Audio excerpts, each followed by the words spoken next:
Hi besties, welcome to or welcome back to the channel. My name is Maya.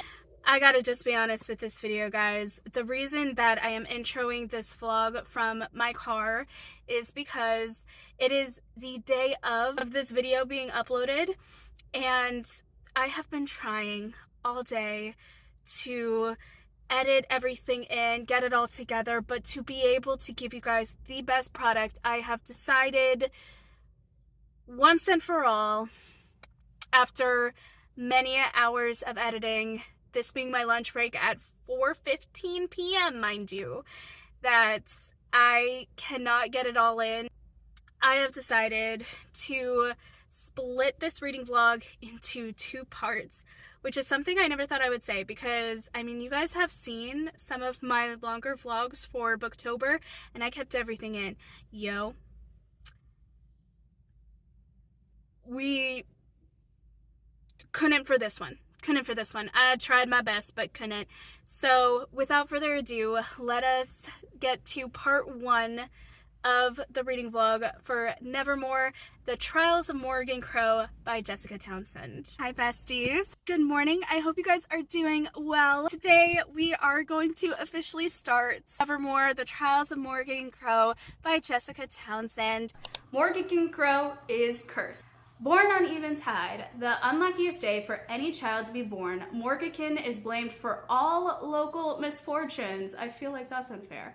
And worst of all, the curse dooms her to die at midnight on her 11th birthday.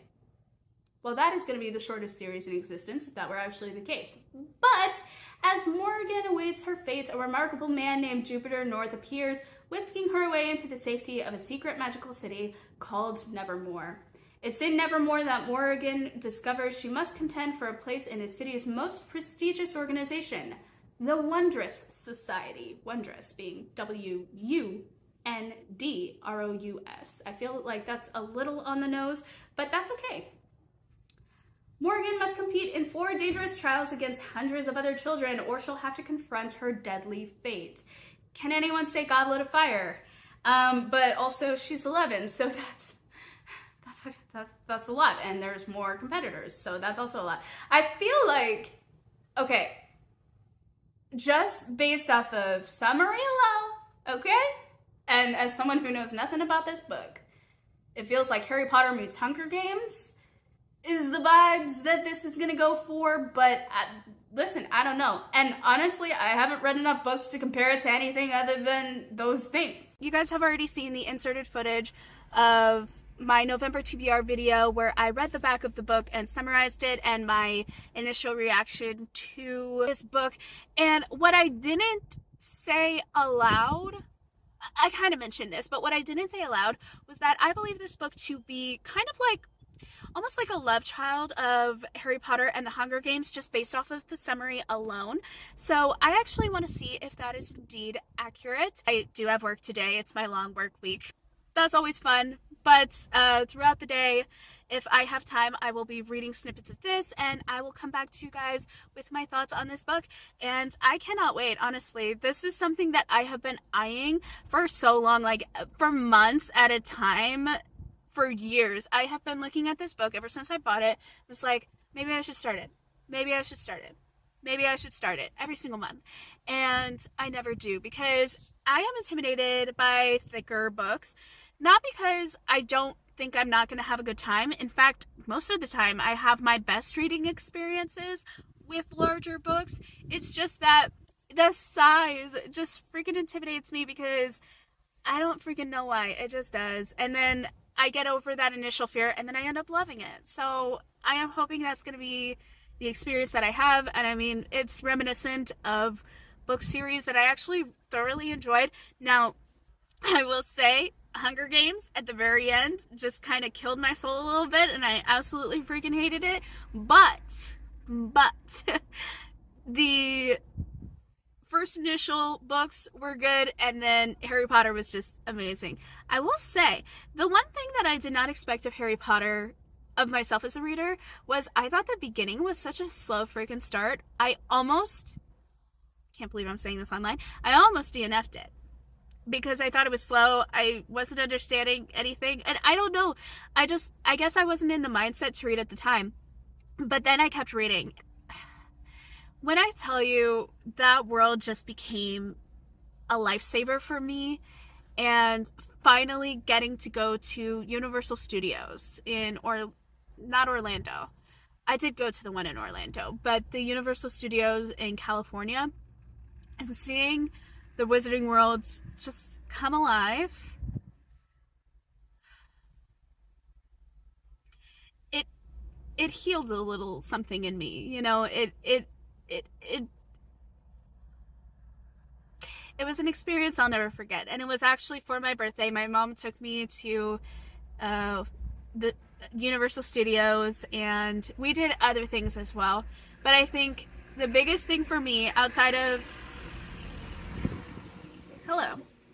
I think the biggest thing for me outside of that experience with Harry Potter was when we first walked in and got our badge. The lady that was helping us, I mean, we were all smiles, but she must have seen something in us and said some things that, you know, no one could just know by looking at you. Like, they either have had to have gone through similar experiences or have known someone who did, and she knew the exact right things to say, and she was just so sweet, so kind, gave us extra stuff without us asking or any prompt.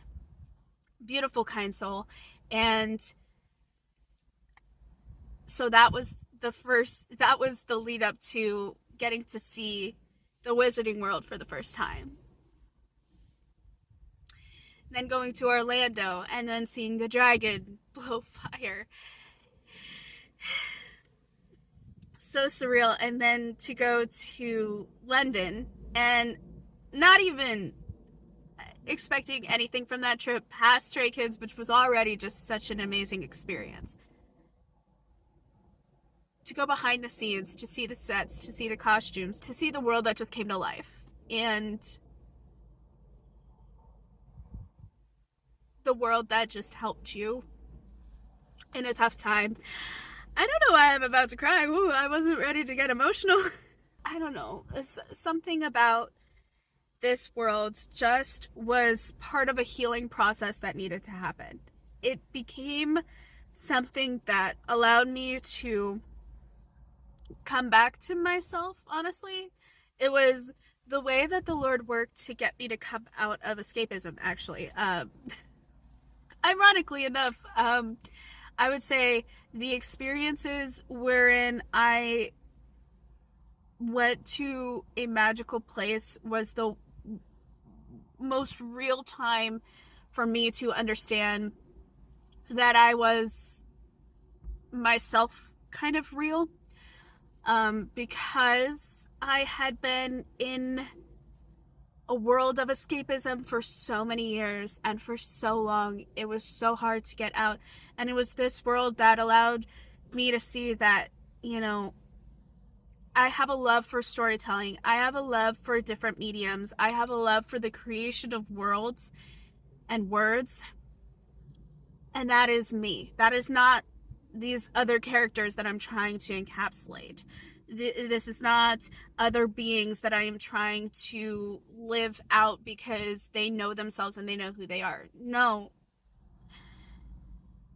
That is me. That is who I am. I love storytelling. I love imagination and creativity. I got lost in it and I used it as a tool to destroy myself for a little minute. But coming out of it and using it as a tool to build confidence, to build something better and more beautiful and less dangerous and less empty, because that's not what that is. Storytelling is not empty. If it is, we're telling the wrong story. It's not empty. It's not a void. It's not as a means of escape. It's a means of creating and innovating and showing the world a new perspective on it. And I think it's just so cool. So anyways, sorry. Woo, did not mean to go that deep. But that being said about that world, I have great hopes for this book to be a great reading experience. I think that's the other thing too. I think I'm scared of this book because I expect this to be a good reading experience, and having expectations on a book just creates the ability to be disappointed, and I don't want to come to a book thinking that it could disappoint me or having a standard, and if it doesn't meet the standard or in the way I think it should meet that standard, then you know, I don't want that. So I don't want to have expectations on this book, and I truly don't know anything about this book or really have any expectations on what this writer can do, because I don't think I have read anything of this author's. So that in theory should be easy, but at the same time, you know, everyone is saying, oh, this is like Harry Potter. I read the summary. Oh, this is like The Hunger Games. 2 books that I greatly enjoyed automatically created an expectation, and that's not a bad thing. I just don't want that expectation to be a standard. So I'm going to rework my mind to go from standard to expectation to non-existent at all, and just read and have a good time after I find a good parking space. Because I am way too far from my building, and I'm gonna see if potentially I could get closer. And I will come to you guys with more thoughts on the book as I have them. To update you guys, I haven't really gotten too far into it, so there's not a lot that I know about this world. Here's what we know so far. Morrigan is apparently blamed for everything bad that happens within the area that her father is chancellor over, and her father has to deal with all of these complaints. And from the way that it seems like he deals with these complaints, it's like, okay, what is financial, what is something that you have to write apology letters for, and what can I just ignore, basically. And so there's like monthly meetings that Morrigan is involved in, and she has to hear about all of these different things that people are saying is her fault, and like 50% of the things that she is getting blamed for wasn't even her. They are using her as an excuse to get away with things, and regardless of whether or not she says anything, she's just automatically blamed for it, even by her father. So like, she doesn't have any backing from anyone. Literally everyone thinks that she is a curse, and that is not entirely untrue. I remember in my November TBR saying, like, oh, that seems a little unfair to blame her for everything. Well, apparently she was born with a curse. So she literally is a cursed child, and apparently there are multiple cursed children that are born. It's a thing that happens. It's a more rare occurrence. They're called cursed children. Their lifespan doesn't exceed childhood, and the big event that kind of takes their life is called the eventide. So I don't know if it's the actual event or if it's the timeline, and that's like the ultimate last day that they know that they have alive, but basically they do have a time frame of life. So that's the thing that happens during this particular meeting that we are seeing within the first chapter, mind you, is her father basically telling this person, okay, there are certain things that I truly believe is not Morrigan's fault. She's getting blamed for this, so no, I'm not going to financially compensate anybody, but I'm also not going to defend her. Basically, I mean, he doesn't say that, but he doesn't defend her in any way. Like, he's just like, oh, for once, that's not her issue. And I'm like, dang, man. And like 50% of the people within that conversation weren't even affected by Morrigan. They're just blaming her because it's easy to do so and no one can prove otherwise. And apparently the curse happens to people who make direct eye contact with her, who maybe touch her, who have an indirect touch, like if she were to make some sort of drink or something for them and they were able to drink it, even just a freaking passing comment. And it's like, how does that work? How are we going to structure that to make it make sense? It makes sense, but I'm kind of like, okay, I want to know, what is the backstory to that? How did that even happen? Because apparently her mother was cursed as well, but I don't know if it was her being born with a curse or being affected by the curse by birthing Morrigan. We don't have that answer yet within the first chapter. I mean, it's the first chapter, so there's a lot more to go. So I'm sure that question will be answered in the future. But it's so interesting. But apparently that didn't stop this man who is technically her biological father. I'm not calling him her father because he's not a father. This man who is her biological father has a new woman in his life, and oh my gosh, she's a piece of work too. The grandmother also lives with them, and she's also very blunt and brutally honest. She seems like someone, though, who seems very about herself, I think. That may come into play at some point. We are also introduced to secretaries left and right. Literally has gone through so many of them, doesn't even bother with names anymore. They're just left and right. And he refers to them to their face as left and right. He only cares about his career. Of course he does. He only cares about his career, his reputation, and within the meeting, by the way, the person who is there also advises to hire a new person to teach Morrigan, and the father flat out says, my money would be better spent elsewhere since her life is ending in a year. Sir? You can go. You can exit the chat. What the heck, my guy? That is just in front of her as well. Like, Morrigan is just sitting there listening to this, and she's not even surprised by it. How sad is that? Your 11-year-old daughter is sitting right next to you, and she is not surprised in the slightest that you think she is a burden. You think she is just a liability. You think she is a money pit, essentially, is how he acts. Not to mention, when they're sitting at the dinner table later that evening, something comes up about this thing called bid day. Morrigan asks the question, what is bid day? Just a very simple question.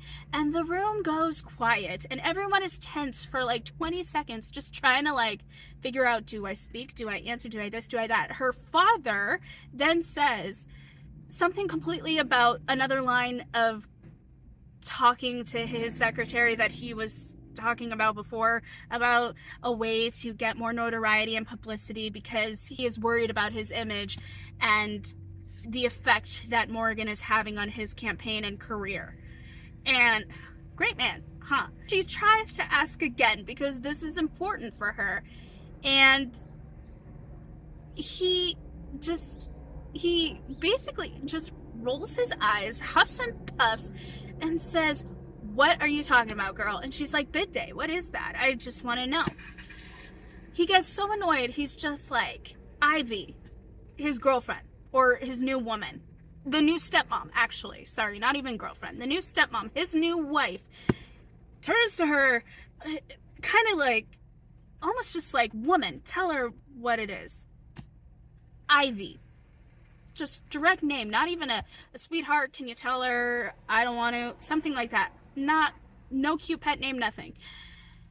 And so, she sits up, happy to be included in whatever. I don't even know what her deal is with this man, but okay, maybe political position, I don't even know. But even then, his political position is kind of like hanging in the balance, again, because of his daughter, and whatever, he's a piece of work, she's a piece of work, I could care less. Both deserve each other at this point for me.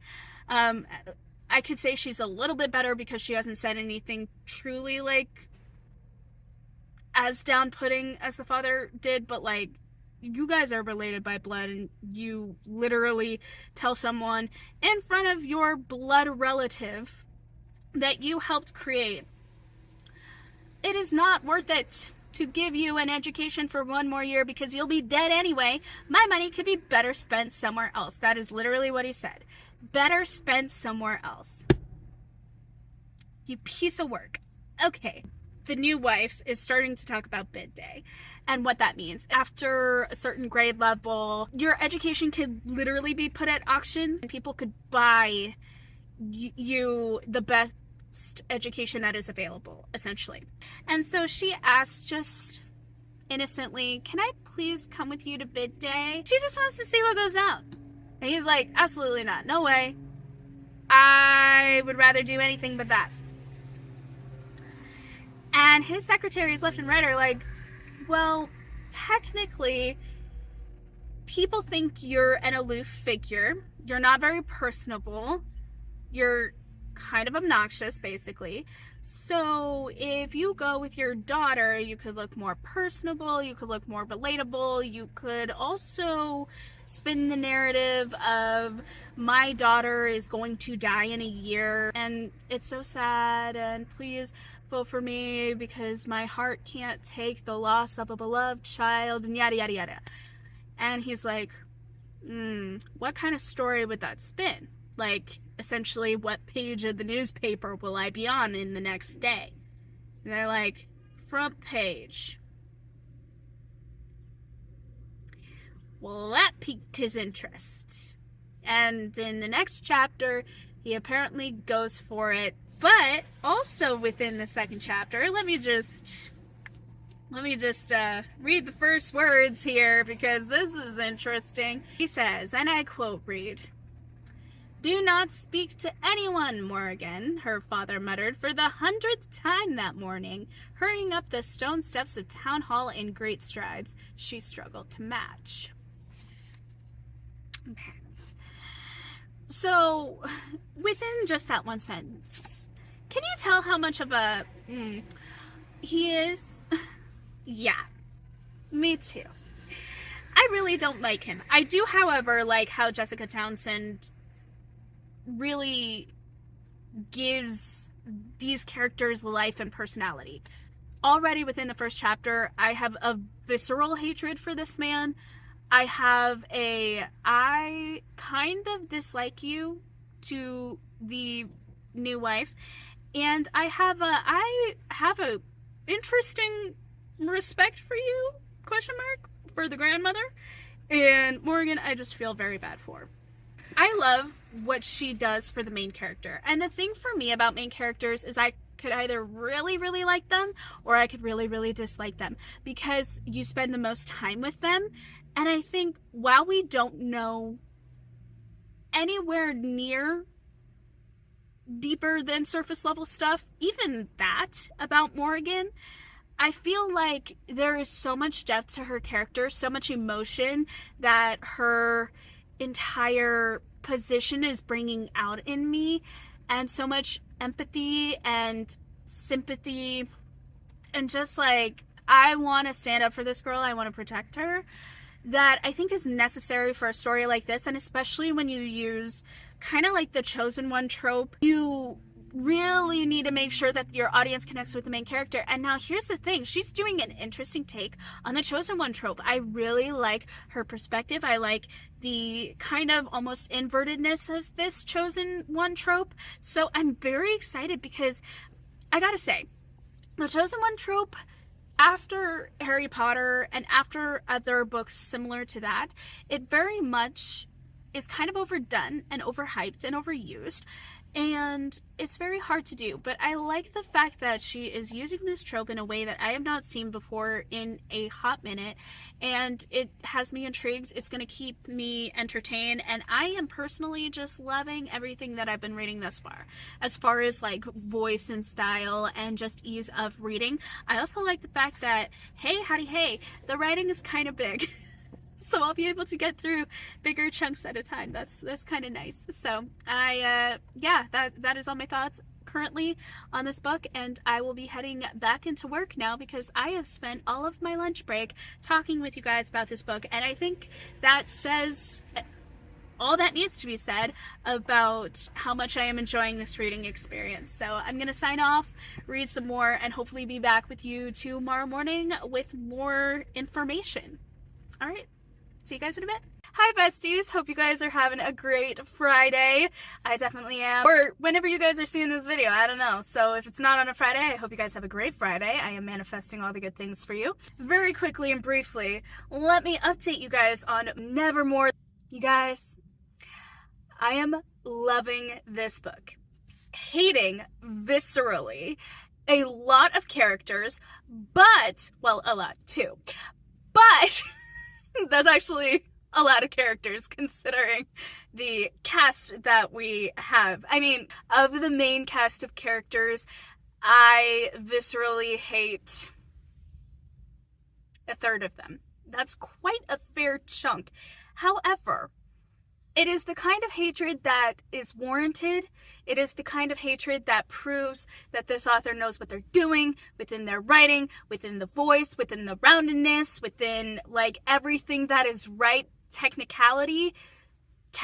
wise, to create an amazing reading experience. And so let me tell you about it. So last we talked, it was about to be bid day. And bid day, I now have a better explanation because now I know what it is a little bit more. The entire town is gathered together. The kids are kind of like seated. It's almost kind of like the reaping situation. And bro, can I just say, I am somewhat psychic, I think, because I could not have said a better phraseology than that. I believe this book to be the love child of the Hunger Games and Harry Potter based on the summary, because this one particular scene of bid day, how those two scenes can come together in that way, you like have to read the book, because even I don't know how this author did it just so beautifully. And it's not even like she took those scenes. Like, honestly, it's not even like she took those scenes. It's not like that there was any inspiration drawn. There might have been, but even so, there is no way she could have purposefully thought to bring an entire scene together where one person would think two very almost conflicting emotional scenes and put them together to combine into what she did. There's no way that purposefully, like, intentionally happened, but boy was it brilliant. Bid day is here. All of the kids just lined up, sitting in the front seat, and they are gonna have their academic future determined by sponsors, if you will. And these sponsors are gonna bid on these kids and say, like, hey, I want this kid for this internship or for this type of trajectory of schooling, for career path. These kids are very young, so they'll be trained within that path. They'll have that internship with that person, and basically their lives are going to mimic that of whatever work or internship that person asks of them. So basically their life is being determined by whatever this piece of paper says at the age of 11. It's kind of also giving elements of The Giver. I have a feeling it's just mostly based on, are you rich enough to garner the attention of people? Does your family have the fame to garner that attention? Are you just like a child prodigy? Are you very adept at a certain area that just makes you stand out? Those are the types of things. So it's basically like the workforce for children and its competitive nature. We could technically go into a conversation about that, but we're not going to, because there's a lot more to cover here. Last we talked, Morgan asked her dad if she can go and I forgot to mention this part, but have it be as like her birthday present, because her birthday was that week. But everyone, of course, forgot. It was overshadowed by the fact that, oh, she's gonna die in a year. Anyways, so she goes and she watches Bid Day, and at first it's fun, it's a novelty, but as more and more people are getting bid on, and this one boy in particular gets a second bid for him, she kind of is starting to feel a little bit jealous of this life that she just will never have, which is heartbreaking, honestly. So she's watching this, and she's kind of experiencing this element of jealousy, and she acknowledges that she is, and she's like, man, I kind of wish I had this. I understand why I can't, but I wish I could be a part of this and be out there with these kids and maybe experience that. Well, then her name is said. And there is like absolute silence. And the father, I hate him, by the way. The father is looking at the mayor and is saying, don't do it. Don't say it. And the mayor's just like, it's illegal for me not to. And he technically has the say in this. So he says her name. She gets the letter. Her father is eyeing that letter like he wants to take it from her and rip it apart. So that he cannot, she puts it in her pocket. Then her name gets called again after a few more names. And now there's starting to be protestations amongst the crowd. because it's almost just like, in their minds, it's like she is taking the spot of their kid who deserves it, who will live to actually be able to have that life, which, are you actually kidding me? It's not specifically stated, kind of, but it's not specifically stated, but that's the vibe that you're getting from these people. And that just made me so mad, to the point where I almost put the book down, but honestly, I needed to see what happened, so I didn't. But like, literally every character until what's his name? Jupiter North, I have a vengeance against. If I were the Queen of Hearts, off with all of their heads. I mean, all human life is valuable and also so valuable, but like, these are fictional characters, so I can kill them off. People are still kind of silent. It's only mainly from one character at the moment, but then her name gets called a third time. So let me explain how much of a big deal that is, because now everyone is mad. Everyone is saying something. Getting your name called is kind of standard. There are some people who just don't get their name called, but it's a standard, right? Twice, that means you're very special. And this one boy who got his name called twice was the first in a very long while for this community. So they thought, oh, he's going places, you know, he's a big deal. 3 times is so rare. Like, that's exceptional. People are saying stuff now. And now the mayor is looking like his life is on the line at this very moment, because he sees Morrigan's father, who has been actively against all of this, by the way, vocally, and is shooting him death looks. So he's over there sweating bullets. And it even says within the book, Morrigan noticed that he seemed to breathe a sigh of relief every single time he pulled out a letter that wasn't her name. And I was just like, you absolute piece of work, honestly. It's, and I'm smiling because it's kind of funny, like, how all of that is so just funny to me. How he's, like, nervous and terrified of her dad, who literally can't do anything in this moment, but he knows he's gonna get it later, and he still decides to do it anyway. Because even though I'm sure he believes all of the things that the townspeople do believe, he seems to actually, like, have something in him that I am okay with. You know, because even when her father was actively, like, almost kind of threatening his life and his standing a little bit, he said, I'm gonna say her name. Now, he didn't outright, like, defend her or anything like that, but the very fact that he said her name, that he continued to say her name those 3 times, I don't know. To me, he's kind of in the same realm as the woman that was in the meeting with them and kind of going over, like, everything that Morrigan was being blamed for, and, like, the financial compensation stuff and writing the letters and things. And when her father was making very just, like, demeaning, underhanded, low ball remarks, she actually looked, like, uncomfortable with him. And she looked at Morrigan like she actually had a heart and she had feelings and emotions towards her, even when she was terrified of being in her vicinity, because she just didn't want anything bad to happen to her. But she still sat in her vicinity. She vouched for her in some ways.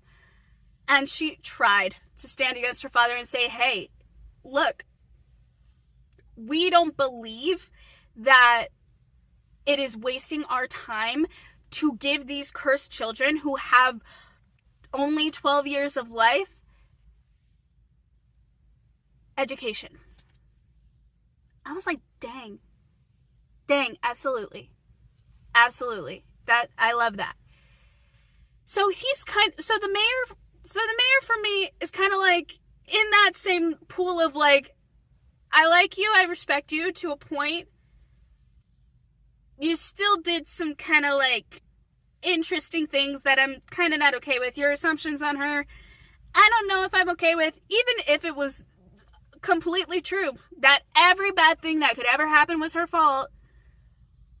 Dang, like she needs someone in her corner, clearly. You know, I'm okay with you to an extent. It's I have varying emotions on those characters. What I do, however, have a firm stance on, her father could go, her stepmother could go, her grandmother will keep around for a little minute, because honestly, you just seem like you are done with everybody and you kind of treat everybody the same. So we're kind of okay with Grandma. She's okay. Anyways, back to the bidding. Her name gets called a fourth time and all hell breaks loose. The entire town doesn't know what to do with itself. The mayor concludes the ceremony. He can't even really honestly conclude the ceremony. Like in the actual his actual ending is just like, and everyone is blah blah blah blah blah. He basically ends it with, y'all already know what I'm gonna say, like all of the fancy words that'll make y'all feel validated and special. Okay, everyone, please just go. And everyone just takes it at face value and is like, yeah, okay, we're out. It's a funny scene to me. So all of the candidates who got the letters get to go and meet their sponsors in a one-on-one meeting, and she meets with someone, but everyone else didn't see this person. Everyone else thinks that this was all a prank, that no one showed up. She goes back into the room. The person she was meeting with and who was giving her like all of this information on this person disappeared. So that was odd. And they're trying to leave the space so that they can go home. And they can't get through a crowd that is gathering under the town clock, which is kind of where the bid day ceremony took place, because the clock is not a regular clock. It shows different colors and variations within what would typically be the clock face to remind everyone what stage of the age they were in. So like each age kind of goes by like the birth of the cursed children to the death of the cursed children, and then resets basically to the right color. So there are different colors for different stages. Eventide, the event that shall not be named, the E word, is complete and total pitch dark black. Morgan thought she had one more year, and the clock now has a different color. Pitch black. She was gypped out of a year of life, and she knows that her life was coming to an end early. That was never a mystery to her. That was always something that was known. But she's now starting to feel a type of way about it, because now it's eventide. By midnight, her life is over. And so the family prepares for that on her 11th birthday. They all sit together for a family dinner.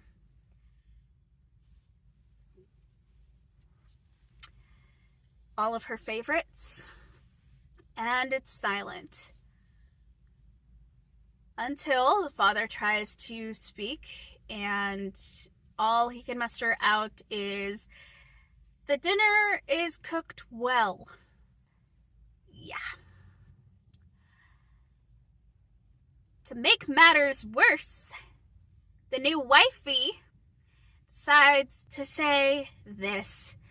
I know I haven't been in this family long, but I would like to say something. Morrigan allows it. Guess what this witch of a woman decides to say? I'm pregnant. When I say I wanted to go into this book, just like dive headfirst into this book, into this world, and slap that woman across the face, I don't condone violence. I would slap that person. Yes, I would. Mentally or physically, I would slap that person. Ma'am, the grandmother finally says something, and she says, I am losing my granddaughter, and you decide to say that you're pregnant. Maybe another time would have sufficed. And the woman continues speaking. Yes, your son is losing his daughter. Your son is losing his daughter. Ma'am, you married the man. That's his daughter. She has no mother anymore. Her mother is deceased. We don't know what happened as of yet. I don't know if it was childbirth, complications, something like that. I don't know. But she died early on in Morrigan's life. You are now the new figure that has stepped in. She may not be your biological daughter, but damn if you don't, at least try to give that child the loving that it deserves, that it needs. If you go into a family, give that child love, support, and respect, please. And give the child's parent, either deceased or still alive, respect in terms of whatever may happen. Respect as well. Oh, woman, you are on my hit list. I don't have one, but I'm making one specifically for you. I am. Because you absolute witch. And the grandmother looks at her. I am losing my granddaughter. I need you to shut your mouth, basically. I'm paraphrasing. Even her husband is like, can we not right now? Because I don't know. Morrigan even speaks up and is just like, I'm about to die. And you're focused on this new person as my replacement, and they're not even here yet? That kind of that kind of broke my heart. Not gonna lie, that broke my heart. It did. Because it doesn't matter if Morrigan passed on. The new baby is not going to be a replacement. He or she will be a blessing, but not a replacement. No one is replaceable. And they're all going back and forth saying this stuff. The woman stands up and says, does no one care that I am pregnant or is happy that I am pregnant?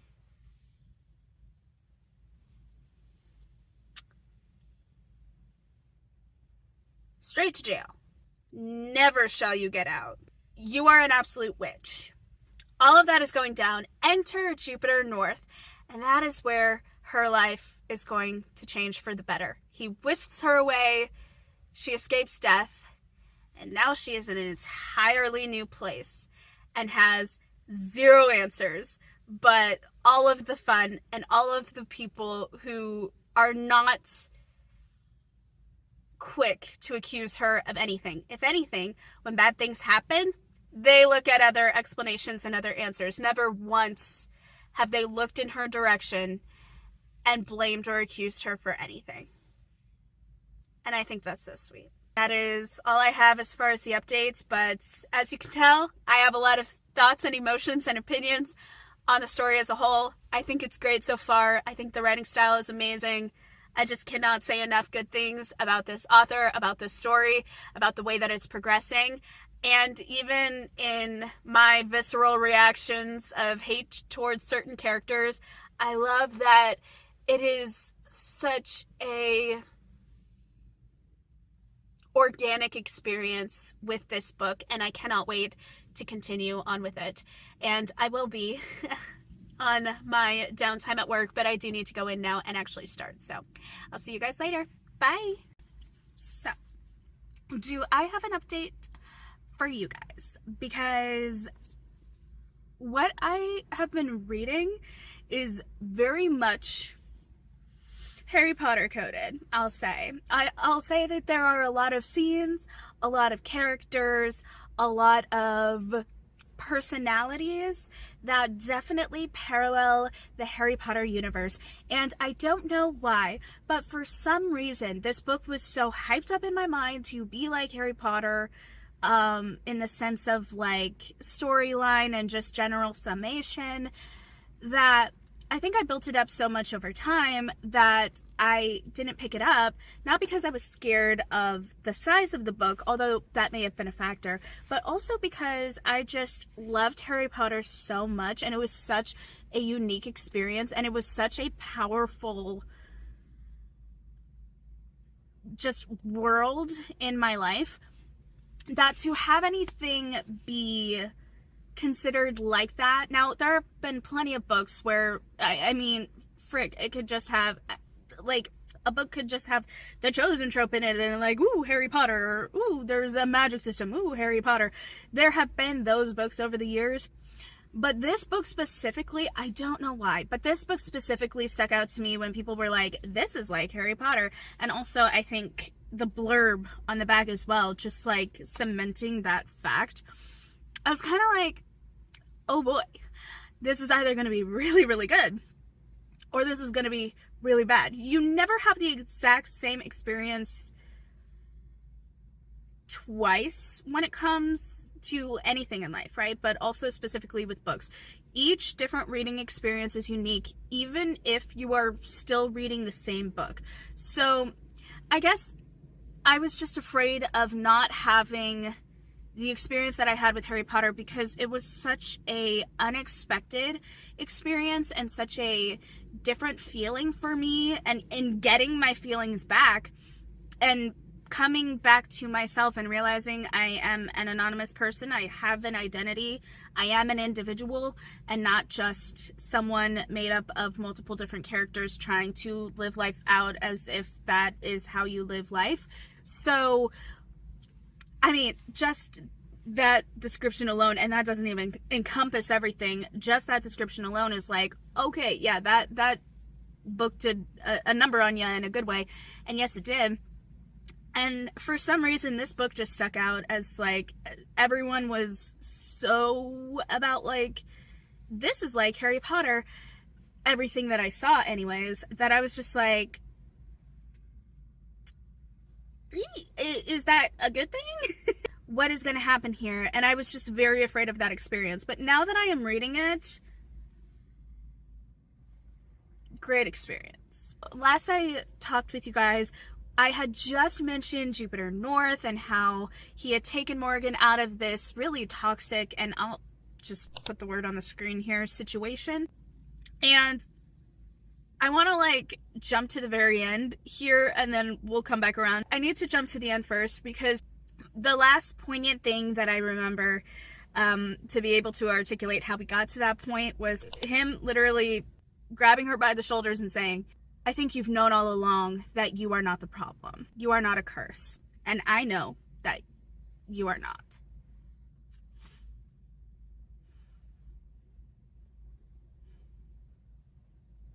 All the feels. And also, great time to cry. If anyone walks by, can't imagine what they'll think because I'm right outside of my work building. But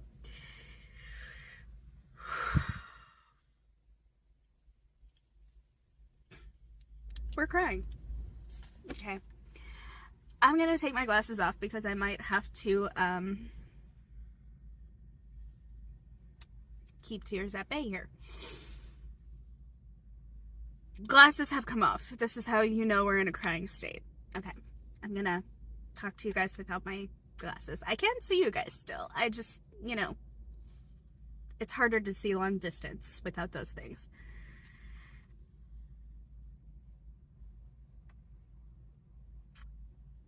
When I read that,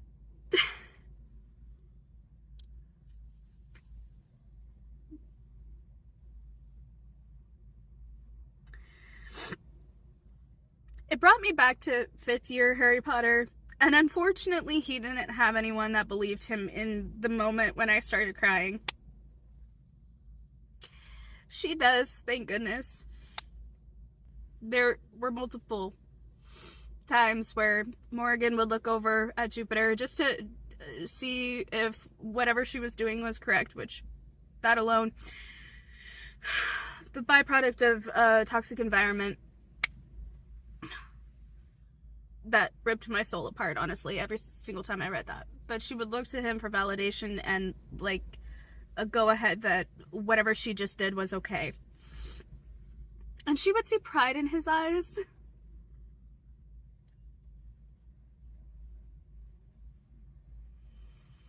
And he didn't have to say, I'm proud, although I'm pretty sure at some point in this book he's gonna say it and I'm gonna start, you know, waterworks. Okay, I think I'm good.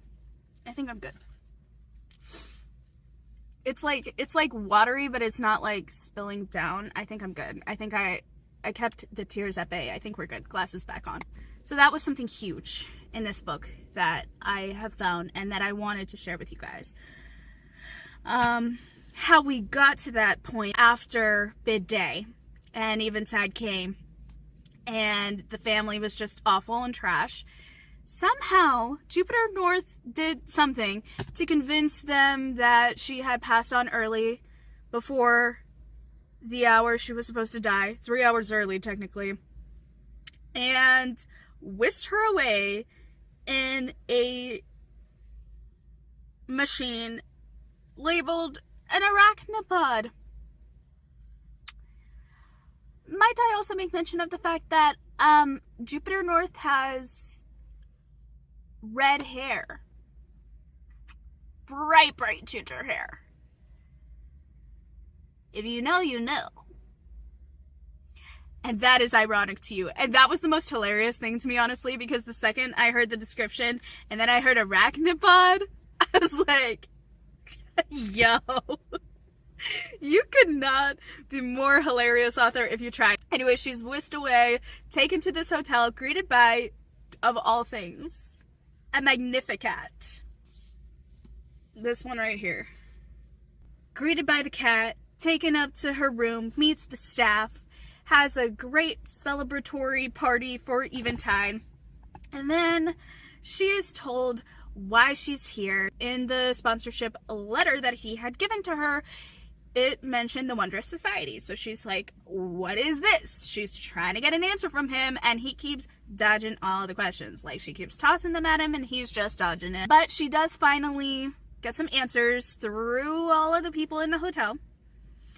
And then she finally gets him to speak. And what she finds is quite disturbing. So there is a society of people who are the elite, who are considered privileged and just like has the best that society has to offer. However, with that comes great responsibility that the public actually does not know about. They protect all of the realms within this world. That is a part of their job and their responsibility for their position. So, okay, great. They have a moral and ethical base. We love that. To get into the society, however, you have to face 4 trials. Also, there are over 500 applicants, we come to find, and only 9 each year or each age get to be a part of the Wondrous Society. 9 of 500. Also, in the last trial, they are said to present their special talent, gift, in front of the elders, the 3 elders that are to be judging who wins what of the competition. There's a slight problem. Morrigan doesn't know her talent. She believes that she is a curse and that is her talent, but she doesn't know anything beyond that. And that's where we get to Jupiter North taking her by the shoulders and saying, I do not want to hear of this curse business. You are not a curse. And I believe you know that. No, she's not. Thank you for noticing. And so that is where I ended up. Sort of. I mean, oh, there was one more thing. There is a contestant in these trials who already seems to have a liking for her. Not in the romantic sense, but in just like a... I mean, they're freaking 11. They're just making friends, figuring life out. And she's already made an enemy. So there's that, of Noelle, who apparently has a beautiful singing voice. Which, great. Honestly, good for her. Also seems very insecure because she keeps looking around seeing if people will laugh at whatever she has to say, and because apparently she is in high esteem with high people, others are trying to like befriend her because they understand that she has some weight in this world because of her status with these people. Sound like anyone we know? She's also blonde. Sound like anyone we know? Her and Morrigan get into a little bit of a tiff because someone tried to talk to Noelle, who was lower class than her, and she did not like that. And she was trying to tease her about her station in life, and so Morrigan tries to defend her. The girl disappears at some point during that interaction, and then one of the boys whose patron is a friend of Jupiter North, and quite honestly just amazing, decides he's gonna just throw dessert on her head, and she walks away in embarrassment. He jumps down from where he's hidden up high in the sky where he was able to drop said dessert, and you know, lands right in front of Morrigan, and they become instant friends, or sort of. She doesn't know if she's made a friend. She hopes she does, but she is certain she has made an enemy. And that is where we leave it. So, there's that. Oh. And apparently, people who are not from the Free State, aka Morrigan, because she was from one of the outer cities, is not allowed, legally, to be there. But there is a legal loophole that allows her to be there, but people don't know that, so a certain someone decides to go to the local authorities, and the local authorities is way too pleased to be able to tell Jupiter North, hey, I have jurisdiction here, you do not. I will make sure that she gets sent back to where she came from. And he's just like, yeah, good luck with that. And that is where we leave off. And I'm very excited. I love this book, honestly. I'm having a great fun time. I have been absolutely giddy at parts, and that is just like none too heard of. I talked out loud to this book while I was at work, and I don't do that typically. I think it in my head, I don't say it out loud, but this book like made me say things out loud. Okay. And honestly, a lot of them had to do with the freaking her family. Man, I absolutely hate her family. I hope I don't have to deal with her family for the rest of this series, okay? Because there's books 2 and 3, and you know dang well I'm gonna read books 2 and 3 because I am way too happy. I am way too invested. I am way too emotionally tied to these characters already. I just know, even if it starts going downhill, I am still reading book 2. That's how good this is, okay? And we're a third? I am really bad at math. Is that half? It's close to half. I am really bad at math. Also, my vision, can we just talk about how I have terrible depth perception and probably should not be driving? Anyone who is a police officer in Arizona who lives locally, please do not ever watch this video. Just like ignore what you just heard. Plausible deniability. I don't know how that works, but find a way to have plausible deniability, because I am a safe driver. I just, I am overly cautious, so there are times where I literally skirt back a little bit, and there's like this much of space still behind me, so I only skirt here, and then I go forward, and then I skirt back a little bit, still with enough space, and then do that like 3 times instead of just like the one that most people take because of my depth perception, and I don't want to hit anybody. So that's the thing. Anyways, I need to go into work now. But it was good catching up with you guys and catching up with the book, and I just know I'm gonna be reading more of this today, and I will have thoughts for you guys tomorrow. I have read a little bit more of this book, and there are so many parallels to so many different things that I cannot. There are certain characters and certain situations within this book where I'm just very much like, oh my gosh, this is so cool, this is such a good take, and it's like so different but also so the same. And one of the things that I love, and I'm gonna make this really quick because again I need to go back into work, we get the twins. I'm so happy. Nothing better happened to them.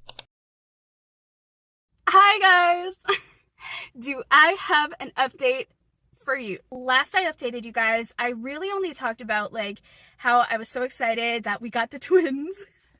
That we got a version of the twins. Let me correct myself. I am just so emotionally attached to these characters, and it is beyond just because of the Harry Potter universe and being like Harry Potter coded. These characters are completely separate. They are their own autonomous human being, character-wise beings, rounded characters. You guys are, I hope you guys are understanding what I'm trying to say here because words are failing me at the moment.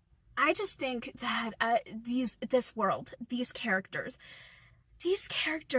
are just doing something for me and pulling on all of my emotional heartstrings in all of the right ways, in all of the necessary ways that I just,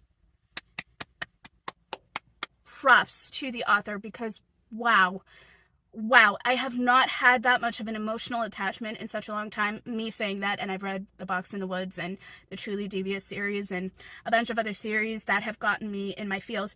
But they've gotten me in my feels. They've made me appreciate the art and the artist.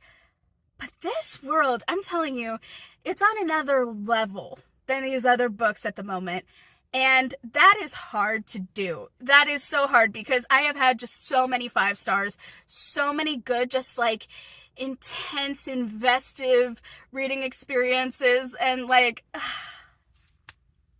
have this, and specifically for the book, mind you, that I was so terrified to start because of like the unrealistic expectation I thought I was setting on it. Boy, it meets it and then some. And I just, that makes me so happy. It makes my heart feel good because like I was honestly a little like, ugh. But no, it's like such a great reading experience, and it doesn't matter if I see correlations to famous books that kind of like are famously notorious for being like the it factor in their genre, like for The Hunger Games or Divergent or Harry Potter. And I literally, funnily enough, those 3 books that I just mentioned, those 3 worlds, I am literally seeing different aspects in this world that are exactly like that. I mean, there is the train that they need to go on to get to the Wondrous Society building, like the actual school building that the students are going to attend, or the candidates have to attend to take the first test. Oh my gosh, like so Divergent coded. It was so cool. Like when she has to climb up to the train and then the train does not stop and they have to jump onto it. That is very similar. So what they have to do in this book, and that was just like so cool because I was like, that ain't no Harry Potter thing. That is for sure a Divergent thing. There are so many things where I'm just like, oh, that's a Hunger Games thing, and then some other stuff where I'm just like, oh, it's a Harry Potter thing, and they're so distinct and unique of books and worlds that one would think, how do you mesh all of this together in that way? Because there are certain tropes and certain things that you just would not expect to fit together. This world makes it fit. This author knows what she's doing, and I love it. I love it. I love it. I love it. I love it. All right.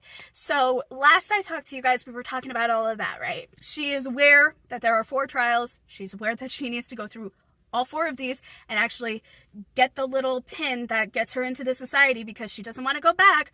So she is in it to win it now. And The first trial is simply a test that has 3 questions.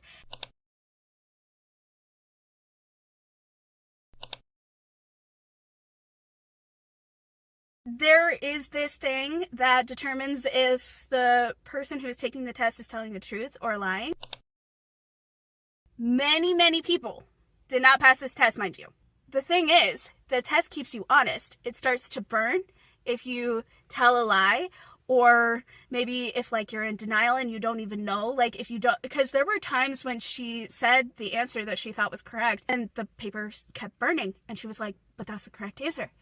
And then she's like, wait a minute, no, that's the answer I tell people, that's the answer I've convinced myself of. So then what is it? And so she's had to scramble really quickly to find out the actual answer. Every single time she gets it in. She gets it in and the paper does not burn into ash. And so she passes to the next part. The next part, she has to stand in front of the elders and answer questions. And every single time she answers a question, whether it's right or wrong, they tell her it's wrong. And so she figures out how they ask the question, and then she answers in the way that they are kind of giving examples of. Each and every single time she answers wrong, quote unquote, and she passes. And her friend passes too. The boy that is the new friend, I love him. Protect him. He's my son now. They are my children. Morrigan and Hawthorne, they are my children. He's also a dragon rider. He is a troublemaker. He is a dragon rider. He's very sarcastic, and he is in Morrigan's corner, and just bam, can you get any better? You can't. Like, it's great. I love it. So that is where we're at. We're getting ready to go into trial 2. She has now met Jupiter North's nephew as well. That's a whole thing. I think we're just going to put a pin in it and we'll come back to it. All right? Sound good? Awesome. I'm going to go and then I'll update you guys potentially when I have more read, hopefully, or just for that interaction. But honestly, I think I will have more read just so that I can like connect a few more dots, because there are a few things where I'm just like, maybe, I'll put a pin in it and my thoughts. All right. See you guys in a bit. Hi, besties. We have another update because, oh my gosh. Last we talked, I remember talking about trial number 1, and then I remember talking about Jupiter North's nephew a little bit, and kind of I was hinting vaguely at some things about the relationship between him and Morrigan. I don't really have more in the way of information about their relationship. All I have to say on that is he's a jerk, he is jealous, and he's trying to just like poke at her every chance he can. But the thing that I don't think he understands yet is that she cannot be poked. I think she's already hit that breaking point, and she's already in that phase of just like try better, try harder. They did worse to me at home. And that's like so sad that she already has like that in the way of her character and personality. But she never, and I love this about her, she never lets it affect just her childlike wonder and honestly trust. Because, you know, it's so hard to trust, especially when people do you wrong, when they constantly do you wrong. You know that they're doing you wrong, but to put trust so, I wouldn't say easily, she doesn't trust easily, but she is still willing and open to trust, even after all of these terrible things that the people in her life have done, and the way that they blame her for everything. And she came to this realization when she was leaving her home, and her father and her stepmother and her grandmother. She came to the realization, and she knew this for a while, but she admitted out loud to herself that her father would much rather have not had her as a daughter. And heartbreaking. And she was still so willing, even yet and still, to trust another man who could be like a father figure to her in the future, if not already. She trusts him. She trusts him implicitly to get into a robot with spider legs, to crash into the face of a clock tower, into another world that she did not know existed, to just blindly go into 4 trials that could potentially hurt her.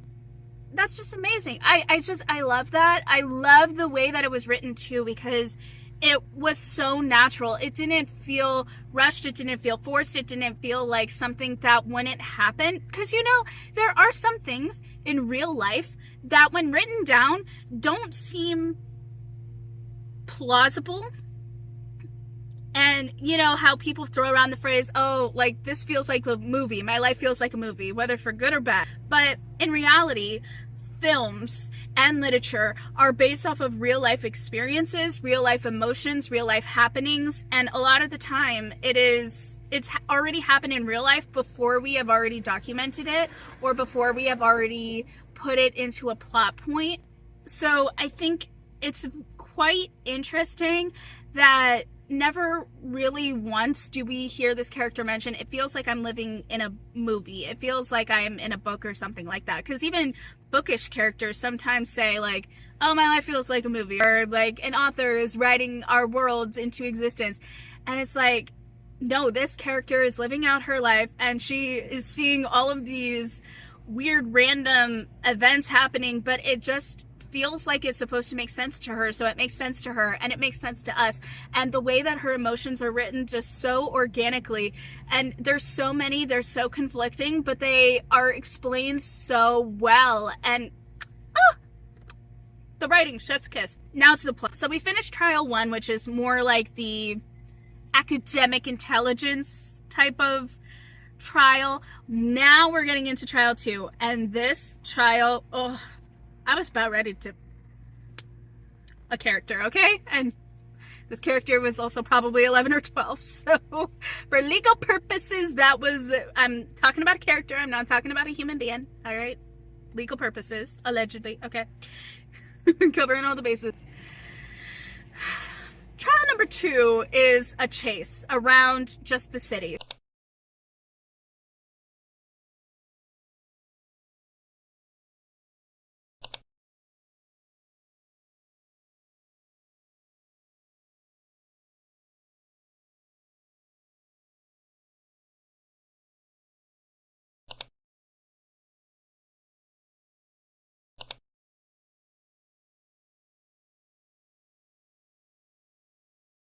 So they're supposed to ride something with 4 legs or less, no wings. Now my first thought when I read this, I was just like, oh my gosh, get a cheetah, get a jaguar, create something.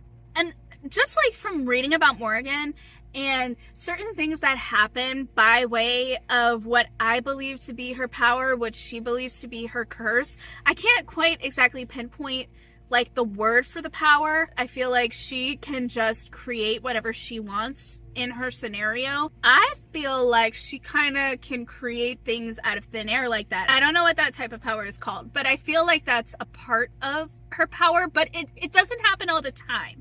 So I don't think that that is exactly what it is, but I feel like that's how it manifests itself. Anyway, I'm getting ahead of myself. This trial is about to come, and day of, she still has no idea what the heck that she's riding. Jupiter North and the Magnificat are sitting there waiting for her as she comes down the stairs, and she still has no idea what she's gonna ride. Have you guessed what she's gonna ride? Or more accurately, who she's gonna ride? The race is on. Guess who is in this grouping? Because there's different groupings for this trial. Guess who's in this one? Freaking Noelle Devereaux. Guess who else is here? Cadence, a friend of hers. Well, not really a friend. One of her lackeys. I feel like she'd be, honestly, I feel like she's Pansy Parkinson. You know, Noelle Devereaux is Draco Malfoy. Cadence is Pansy Parkinson because she at least has a little bit of a brain in her, I'm not gonna lie. Her mentor, who is just like completely airheaded, I feel like her mentor more than anything else is like Gilderoy Lockhart. If you know, you know, and like, if you know, oh boy. Let's get into that for a minute. Her patron's name is Baz. Freaking Baz. He is cheating. He's given her all of the information about the Wondrous Society and about the secret like dinner that is supposed to happen afterwards, about the race, about one of the side streets and everything. So he's just given her like all of the tea and all of the secrets and cheating, basically.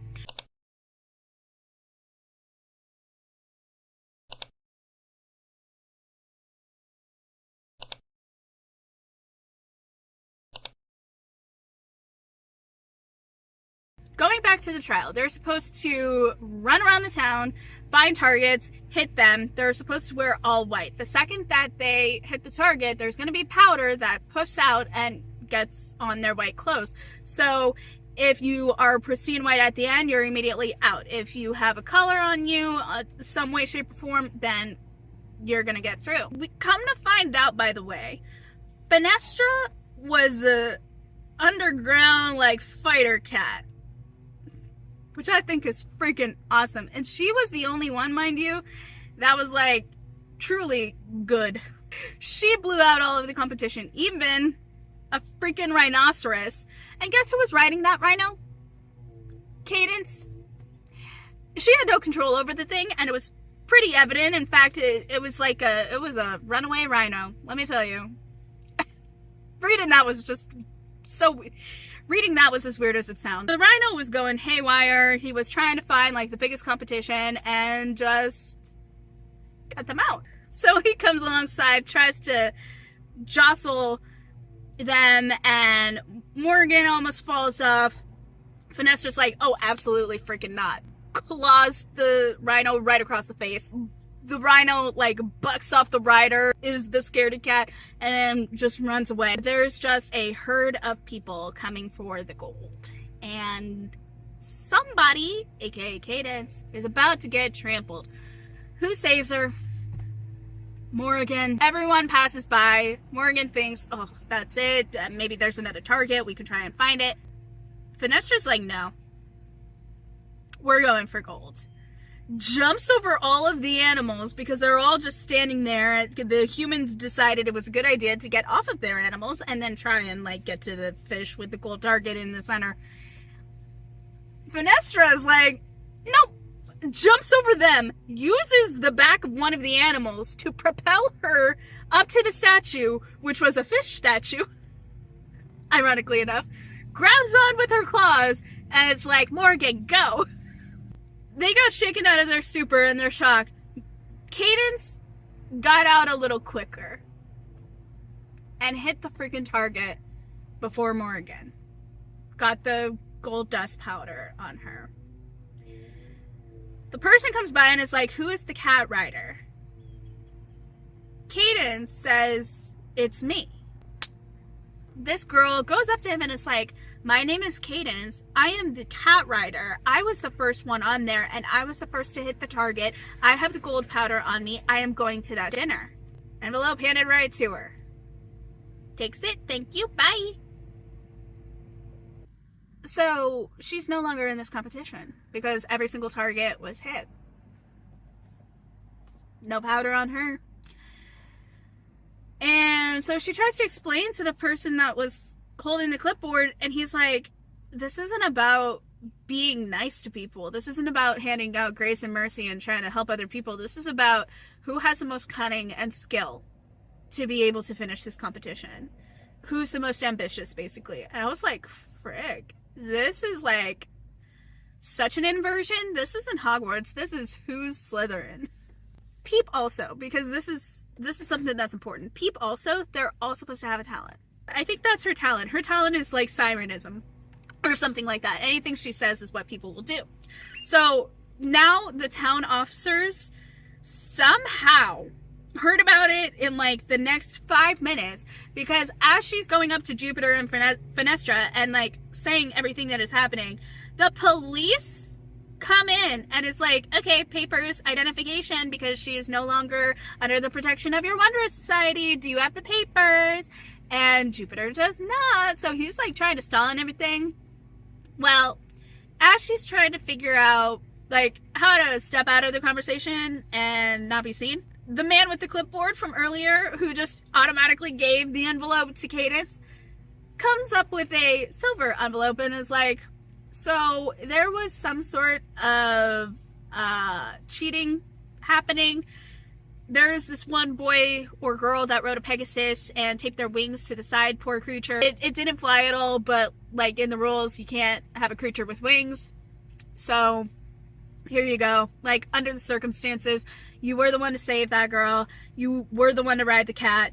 And like, my thing is like, you know that she's the cat rider. Why not give the other girl the silver envelope and her the gold? That's all I'm gonna say. But anyways, that was perfect timing, because now the officers can say nothing. Jupiter North is like, ha, she's back under our protection, so no need for papers. We good? We good. See you next time. And he's like, well, we'll be here after the next one. It's like, you absolute piece of work. So whatever. And yeah, now we're on to trial number 3. And, oh, her friend Hawthorne passed. I don't know what creature he used or what he did, but he passed. So, thank everything. The two friends are going to be together, and she is going to pass on to the third trial. And so, we're waiting to see what the third trial is, because I haven't read that yet. What's crazy is these people just seem to be so much worse than the Harry Potter villains in so many ways, but they're just like so much more entertaining to read. And I don't know how I feel about that. Like, I love that for me, obviously, for my reading experience. But, like, I almost feel like I need to reread Harry Potter now. But I've seen the movies. I've seen the movies so much, and recently, too. So I'm kind of just like, am I just, like, basing all of my knowledge of, like, the Harry Potter characters off of the movies now instead of the books? Like, I remember enough about the books to know I like the book characters a whole lot more than the movie characters for some of them, and like for some of the more key characters, but like, that's about it. I feel like I need to have a Harry Potter marathon of a read through and bring you guys along with, because what is happening? Why am I loving this book so much? I'm not mad about it. I'm just like, oh, loving it. And with the conclusion of trial number 2, we are going to be ending the vlog here. Be prepared for trials 3 and 4. During the reading process, I actually sped up my thoughts and summation of the book, but because I am taking that into part 2, I'm actually going to sit down and give you guys more well thought through and articulated thoughts about this book, because in the moment, I had so many thoughts and I needed to just kind of write them down, get them together, and now I have the chance to do that, which is yet another reason why I wanted to make a part 2, not just because of the time frame, although that's a big part of it, but I wanted to really give as much substance as I was giving for trials 1 and 2, and specifically because I spent so much time kind of gushing about the characters and the world and the voice of the author, and just really hitting on some things that I had noticed in past readings that I either liked or disliked, and that this author just like put like the highest of expectations just all around. And so I wanted to kind of give all of that for trials 3 and 4 as well as the conclusion of the book, because I felt like we were left on a cliffhanger, but also it kind of gave a good ending and a good conclusion, but it also kind of cut off one huge story plot point and then started a whole other one, to where it concluded the main thing that we're supposed to be thinking about, which are the trials, but then like leading into book number 2, or at least in my opinion, that is what the author is setting us up for. And there was about a good 50 to 75 pages worth of material to set us up, and I just greatly appreciated that, because it gave us a rounded out conclusion, a good cliffhanger, and just a good enough explanation overall, and a build up of this world, of the characters, of everything else. And I feel like as I was going through the book, I gave you mostly the context about the trials, but within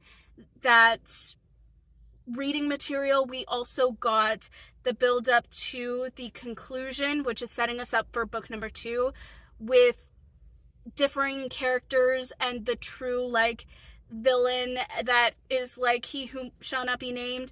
And so I wanted to just give more of a substance of that because there was so much. And I also wanted to kind of, after concluding all of the trials and everything, which was the main point of the first book, go back and be like, as these things were happening, there were some things that were leading up to Morrigan and her character development. I almost spoiled that there, but leading up to her character development, and then also leading up to the book's conclusion and the series beginning. So there was just a lot that was going on, and so I wanted to deliver that in 2 parts and give as much substance as I could.